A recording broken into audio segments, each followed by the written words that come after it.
ప్రవీణ్ గారిని కానీ ప్రవీణ్ గారి ఫ్యామిలీని కానీ దయచేసి ఎవ్వరూ తప్పు పట్టొద్దండి. మీకు చేతులు జోడించి నేను రిక్వెస్ట్ చేస్తున్నాను. ఎందుకంటే ప్రవీణ్ గారు ఎప్పుడు ఎక్కడ కూడా నేను ఇలా సోన్ కానీ లేకపోతే పలానా కూడా ఇలా చేసాడని కానీ, అంటే ఒకవేళ మతాల మధ్యలో డిబేట్లు జరిగి ఉంటాయి తప్ప ఆయన ఎప్పుడు ఎక్కడ మాట్లాడలేదు. ఇంకో విషయం ఏంటంటే ముఖ్యమైన పాయింట్ గమనించాలి. ఈయన చనిపోయిన తర్వాత వాళ్ళ కుటుంబం బయటకు వచ్చి పలానా వాడు చంపేశాడు, వాడు చంపేశాడు, వీడు చంపేశాడని ఎక్కడ ఎవరి మీద ఏ ఆరోపణలు చేయలేదండి. వాళ్ళు ఏ ఆరోపణలు చేయలేదు. వాళ్ళు ఇంకా చెప్పాలంటే మాకు పోస్ట్ మార్టం కూడా అవసరం లేదండి, ఆ బాడీని అలా పోస్ట్ మార్టం చేయడం కూడా మాకు ఇష్టం లేదు, దయచేసి మాకు ఇచ్చేయండి అని వాళ్ళు చాలా కామ్గా అడిగారు. అడిగినా కూడా కొద్దిమంది తమ స్వార్థ ప్రయోజనాల కోసం ఈరోజున ప్రవీణ్ గారి కుటుంబాన్ని కూడా చాలా దారుణంగా కించపరిచే విధంగా చేస్తారండి. ప్రజల మధ్య చులకం చేస్తారు. మా కుటుంబం ఏం తప్పు చేసింది? ఇప్పుడు మనం చూస్తున్నాం. మీకు ఒక వీడియో చూపిస్తాను రండి. ఏబిఎన్లో వచ్చిందంటే ఖచ్చితంగా పోలీస్ నుంచి లీక్ రాకుండా ఏబిఎన్ వాళ్ళు వేయరు. ఆ వేయటం కూడా ఎంత క్లారిటీగా వేశారంటే దాదాపు 300 సీసీ కెమెరాలు పరిశీలించారట పోలీసు వారు. కోదాడలో ప్రవీణ్ గారు ఆగటం జరిగింది, అక్కడ సంథింగ్ ఏదో జరిగింది. కోదాడ తర్వాత ఎక్కడైతే ఉండండి, మీరు ఎందుకు ఎక్కడే వినండి. పగడాల ప్రవీణ్ అనుమానాస్పద మృతి కేసులో ఒక్కో చిక్కుముడి విడుతోంది. విజయవాడలో ప్రవీణ్ 4 గంటల పాటు ఎక్కడున్నారు అన్న ప్రశ్నకు సాంకేతికంగా ఆధారాలను పోలీసులు సేకరించారు. రాజమండ్రి చేరుకోవడానికి ముందు ప్రవీణ్ విజయవాడలో ఆగినట్లు ఏలూరు రేంజ్ ఐజీ అశోక్ కుమార్ స్పష్టం చేశారు. దీనిపై అనేక అనుమానాలు వ్యక్తమవడంతో సీసీ కెమెరాల ఫుటేజ్ ద్వారా ప్రవీణ్ ప్రతి కదలికను పోలీసులు గుర్తించారు. దీనికోసం విజయవాడ రాజమండ్రి పోలీసులు మొత్తం 300 కెమెరాల ఫుటేజీలను పరిశీలించారు. 300 కెమెరాలను పరిశీలించారటండి. పాపం నిజంగా ఆ పోలీసు వారికి చేతులు జోడించి దండం పెట్టాలండి. ఎందుకంటే మొత్తం గవర్నమెంట్ పోలీసు వ్యవస్థ దాదాపు ఈ 4-5 రోజుల పాటు ఇదే పని మీద ఉన్నారండి. ఇదే పని మీద చాలా శ్రమ వాళ్ళకైతే.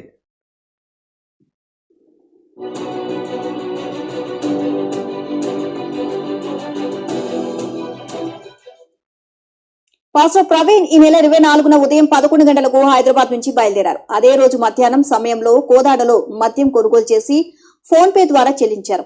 ఎన్టీఆర్ జిల్లాలోకి ప్రవేశించడానికి ముందే ప్రవీణ్ మద్యం తాగినట్లు అనుమానిస్తున్నారు. సరిగ్గా కంచికచర్ల పరిటాల మధ్య అదుపు తప్పి పడిపోవడంతో బుల్లెట్ హెడ్ లైట్ పగిలిపోయింది. సేఫ్టీ రాడ్స్ వంగి అన్నీ చాలా క్లియర్గా చెప్పేస్తున్నారండి. అన్నిటికీ ఆధారం పోలీస్ దగ్గర ఉంది ఈ రోజున.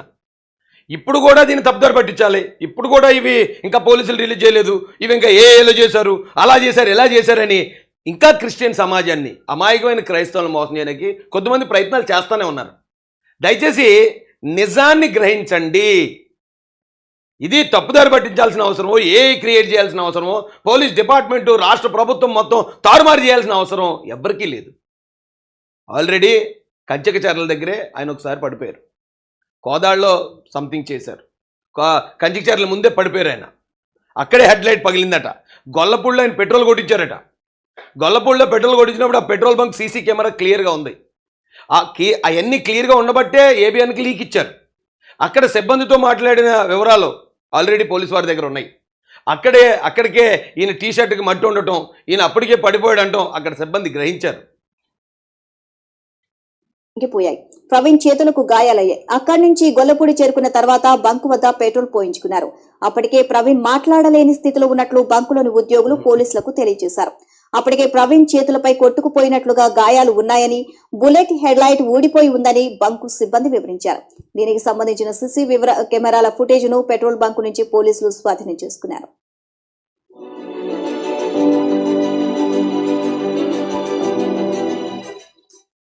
ఆ తర్వాత జాతీయ రహదారిపై Durgagudi flyover, Rajiv Gandhi park, Pandit Nehru bus station మీదుగా బెంజ్ సర్కిల్ రెండో ఫ్లైఓవర్ ఎక్కి మహానాడు జంక్షన్ కు చేరుకున్నారు. ఆ మార్గంలోని అన్ని సీసీ కెమెరాల్లో ప్రవీణ్ బుల్లెట్ పై వెళ్తున్న దృశ్యాలు కనిపించాయి. మహానాడు కూడలి దాటాక రామర్పాడు రింగ్ వస్తుంది. అక్కడ సీసీ కెమెరాలను పరిశీలించిన పోలీసులకు ప్రవీణ్ కనిపించకపోవడంతో మహానాడు కూడలి రామవర్పాడు రింగుకు మధ్యలో ఏదో జరిగింది అని అనుమానించారు. అయితే రామవర్పాడు రింగుకు 10 మీటర్ల దూరంలోనే వోక్స్ వ్యాగన్ షోరూం కు ఎదురుగా జాతీయ రహదారిపై బుల్లెట్ పై నుంచి ప్రవీణ్ పడిపోవడంతో అక్కడే ఉన్న ఆటో డ్రైవర్లు ట్రాఫిక్ ఎస్ఐకి విషయం చెప్పారు. ప్రవీణ్ ను పైకి లేపి పక్కన ఉన్న రైలింగ్ వద్ద కూర్చోబెట్టారు. మద్యం మత్తులో వాహనం నడపడం నేరమని కౌన్సిలింగ్ ఇచ్చారు. ఆ తర్వాత ప్రవీణ్ బుల్లెట్ పై ఏలూరు వైపు బయలుదేరారు. ట్రాఫిక్ ఎస్ఐ వద్దని వారించినా ఆయన ఆగలేదు. ఈ దృశ్యాలు ఎనోటెల్ హోటల్ సిసి కెమెరాలు రికార్డ్ అయ్యాయి. టోల్ గేట్లు దాటుకుని ఏలూరు చేరుకున్నాక అక్కడ టానిక్ వైన్స్ లో మద్యం కొని వన్వే చేశారు. ఇక సిసి కెమెరా ఫుటేజ్ ను కూడా పోలీసులు స్వాధీనం చేసుకున్నారు.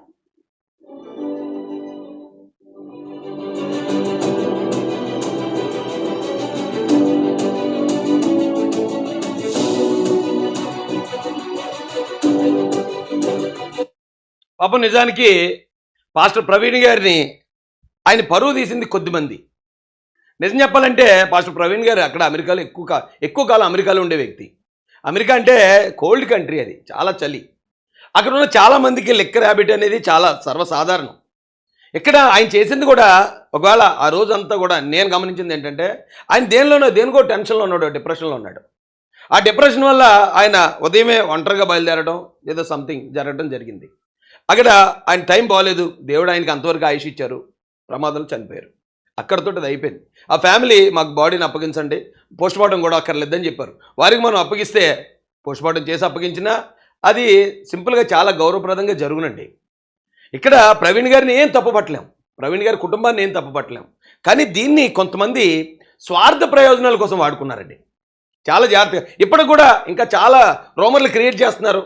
లేదు అక్కడ ఉన్నది అతను కాదు, వేరే ఫోటో ఏదో మార్పింగ్ చేసి అక్కడ పెట్టడం, లేదా ఈయన ఎక్కడైతే రామవరపాడు రింగ్ దగ్గర కూర్చొని ఉన్నాడు కదా, కూర్చొని ఉన్నది అది ఏలో జనరేట్ చేసిన ఫోటో. ఇలాంటి చాలా చీప్ మెంటాలిటీతో చేస్తున్నారు. ఇంకా ఇక్కడ ఎక్స్పర్ట్ పోలీసులు డైరెక్ట్ సీసీ ఫుటేజ్లతో పాటు ప్రతి చోట ఉన్న సాక్షుల వాంగ్మూలాలని, ఈయన ఎక్కడెక్కడ ఫోన్ పే చేశాడో ఆధారాలన్నింటినీ కూడా పకడ్బందీగా సమీకరించి కూర్చున్నారు. వీళ్ళు ఇది రిలీజ్ చేశారు.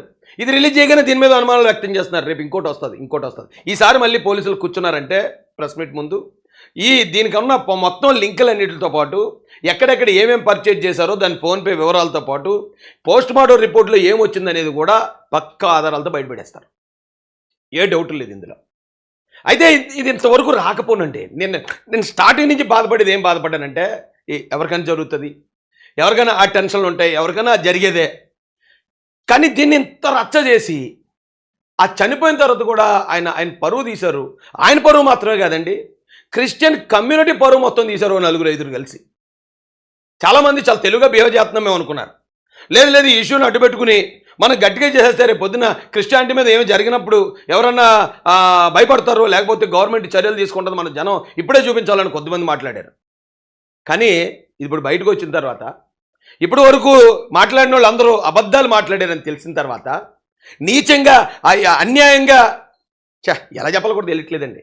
అవి చిత్రీకరించడానికి ప్రయత్నించారని తెలిసాక ఆ 4-5తో పోద్దండి ఎంటైర్ క్రిస్టియన్ కమ్యూనిటీకి జరిగిన అవమానంగా రాదా? రేపు పొద్దున్న నిజంగా ఎవరైనా పాస్టర్ గారికి ఏదో నిజంగానే దాడి జరిగింది, నిజంగానే ఎవరో చంపారు, అక్కడ మనకు ఆధారాలు దొరకలేదు, మళ్ళీ పట్టుకుని వెళ్తే సమాజం కానీ పోలీసు కానీ నమ్మే పరిస్థితి ఉంటుందా? ఎందుకు మనం అబద్ధం చెప్పాలి? దేవుడు మనకు అబద్ధం చెప్పమని చెప్పలేదు కదా. మన తెలివితేటలు ఎందుకండి? మనం నిజమే చెప్తే దేవుడే చేస్తారు కదా, దేవుడే గెలిపిస్తాడు కదా. ఇప్పుడు క్రైస్తవులందరూ నమ్మకం అదే కదా. ఇంకోటి మరీ చెప్తున్నాను, అన్నీ ఇప్పుడు దాకా చెప్పిన ఈ వివరాలన్నీ కూడా పకడ్బందీగా పోలీసు దగ్గర ఉంటే తప్ప ఇలా మెయిన్ మీడియాకి లీకులు రావు. ఇవన్నీ వాస్తవాలే. మనం నిజం ఒక్కోసారి మనకి కర్ణ కఠోరంగా ఉంటుంది. నిజం ఎప్పుడు అది రాక్ సాలిడ్గా ఉంటుంది. మనం అనుకున్నది నిజం అవ్వాలని ఉండదు. మనం 1,00,000 మంది కాదు 10 లక్షల మంది అనుకున్నా అది నిజం అయిపోదు. నిజానికి ఆధారం ఉంటుంది ఎప్పుడు, అబద్ధానికి ఆధారం ఉండదు. ఇప్పటి వరకు చాలామంది చెప్పారు ఇది హత్యే అని చెప్పినోడు ఎవడో కూడా అది హత్య అంటానికి ఒక ఆధారం, బలమైన ఆధారం ఇప్పుడు చూపించలేపాడు. ఇప్పుడు మొత్తం పోలీసు ఎక్కడి నుంచి కోదాడి నుంచి తీశారు.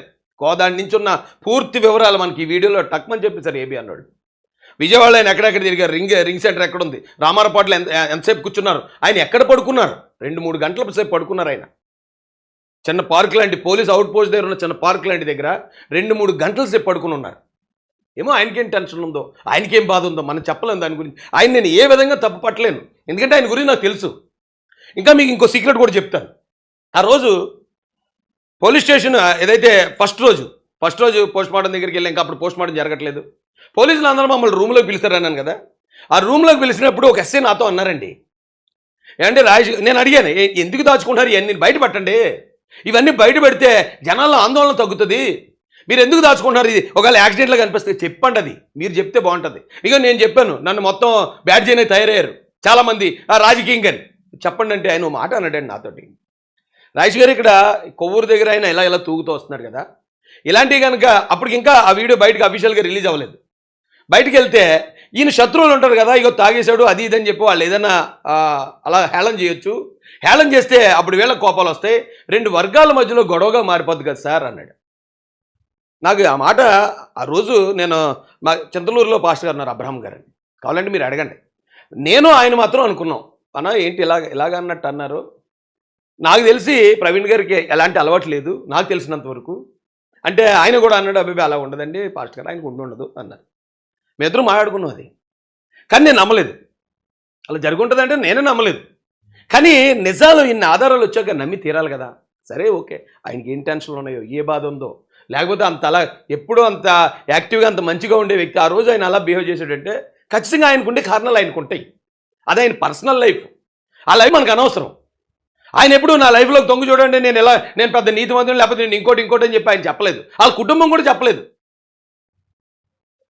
ఆ రోజు చెప్పారు పోలీసులు. చాలామంది అన్నారు పోస్ట్ మార్టం అప్పుడే ఎందుకు రిలీజ్ చేయరు, ఇప్పుడు ఇన్ని ఆధారాలతో చూపిస్తే తప్ప చూపించిన కొంతమంది నమ్మట్లేదు. అప్పుడు అలా చేస్తుంటే అంతమంది జనం ఏం చేద్దరు తెలుసా, రాజమండ్రి మొత్తం తగలబెట్టిద్దరు ఆ రోజు. ఎందుకంటే అక్కడ రెచ్చగొట్టేవాళ్ళు కొంతమంది దూతలు ఉన్నాయి, సైతం దూతలు, ఆ దూతలు ఆ రేంజ్లో రెచ్చగొడుతున్నాయి జనాల్ని. నిజం చెప్పేవాడిని కూడా అది నమ్మే పరిస్థితి లేదు. అంటే నన్ను కూడా నన్ను మొత్తం నాకు బౌండరీలు పెట్టేశారండి. హర్ష్ కుమార్ గారు ఏమో లేదు, ఆయన కొట్టబోయారు పారిపోయాడు అని చెప్పేసి ఆయన అన్నాడట. మరి నన్ను అన్నాడు, ఎవరిని అన్నాడో తర్వాత విషయం. ఇంకొకరు అయితే ఆ రాజేష్ మాసాన అధికార ప్రతినిధి టీడీపీ ఇక్కడికి వచ్చి టీడీపీ మొత్తం టాపిక్ డైవర్ట్ చేసేస్తుంది, టీడీపీ తప్పుదారి పట్టించేస్తుందని మొత్తం చెప్తే నేను ఇదాడ్రా బాబు, నేను అక్కడికి వెళ్తే మళ్ళీ ఇదంతా ఇలా చేసేలా ఉన్నారని 2 రోజు వెళ్ళటం మానేశాను. 2వ రోజు కొంతమంది డైరెక్ట్గా వచ్చి కూటమి ప్రభుత్వం తప్పన్నారు, హర్ష్ కుమార్ గారు డైరెక్ట్ కూటమి ప్రభుత్వం అన్నారు, కేఏ పాల్ గారు డైరెక్ట్గా వచ్చి పవన్ కళ్యాణ్ గారు అన్నారు, మరొకటి వచ్చి ఇది కూటమి ప్రభుత్వం, చంద్రబాబు నాయుడు గారు క్రిస్టియన్స్ అలాగన్నారు ఇలాగన్నారు, అలాంటి గవర్నమెంట్లో మేము ఉన్నామని చెప్పి మరొకటి రెచ్చగొట్టాడు. ఏం కారణాలండి, ఏంటి కారణం ఏంటి, అక్కడ ఏం జరిగింది ఇంకా పూర్తిగా కన్ఫర్మ్ అవ్వకుండానే ఎందుకు మీరు ప్రభుత్వాల మీదకి, పోలీసుల మీదకి, క్రైస్తవుల్ని, హిందువుల మీదకి ఎందుకు రెచ్చగొట్టారు? ఈరోజు ఎవడు చెప్తాడు సమాధానం?